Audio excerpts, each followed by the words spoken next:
మీ business ని develop చేసుకోవాలని అనుకుంటున్నారా? అయితే వెంటనే సంప్రదించవలసిన ఫోన్ నంబర్ 7729969299.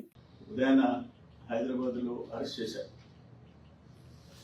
అయితే నాకైతే చాలా కొరత రాష్ట్రంలో ఉండే కార్యకర్త. ఎందుకంటే అతను తెలుగుదేశంలో పుట్టి పెరిగి తల్లిపాలు తాగి రొమ్ము బుద్ధినోడు.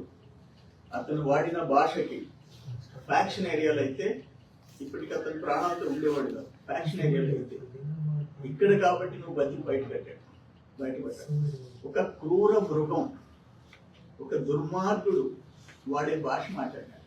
దుర్మార్గుడు ఎందుకు ఈ జిల్లాల్లో వాళ్ళు ఎందుకు సహించారు అది మేము జీర్ణించుకోలేక ఈరోజు అరెస్ట్ చేస్తే కూడా అక్కడ నాటకాలు ఆడాడు. అక్కడ డ్రెస్ చేసుకొని వస్తారని చెప్పి అందరికీ రెచ్చగొట్టి ఫోన్లు చేసి ఆపేదానికి ప్రయత్నం చేశాను. నేనేమంటానంటే నువ్వు గన్నవరం పార్టీ కార్యాలయం మీద చేసిన దాడి ఎప్పుడన్నా చూసామా? కార్లు తగలబెట్టించావు, మొత్తం ఫర్నిచర్ ధ్వంసం చేశావు, మనుషుల్ని చంపపోయినావు. ఆ కేసులో ఈ రోజు కంప్లైనెంట్ అక్కడ వాచ్మెన్, ఒక అటెండర్, అతన్ని భయపెట్టి దుర్మార్గంగా విత్డ్రా చేయించేదానికి ప్రయత్నం చేశావు. ఈరోజు ఏమైంది? నీ బతుకు బయటపడింది, బట్టబయలైంది.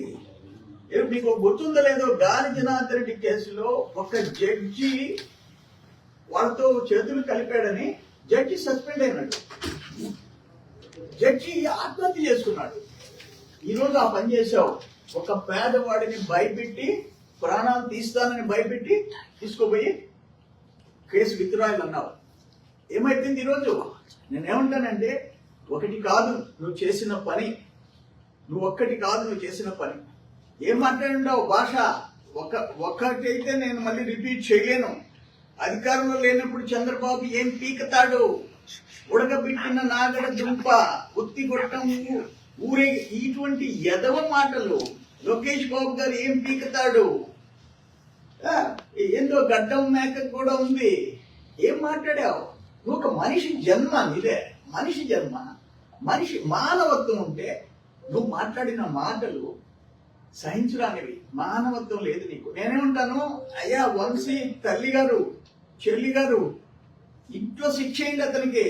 ఒక మృగం, మీ ఇంట్లో ఉండేది ఒక క్రూర మృగం. శిక్షించండి, మీరు కుటుంబ సభ్యులు శిక్షించండి. మీకు తల్లి, చెల్లి, బిడ్డలు ఉండారు, అన్నా తమ్ముళ్ళు ఉండారు. ఇటువంటి మృగాన్ని మీరు ఇంట్లో పెట్టుకొని ఉండారు.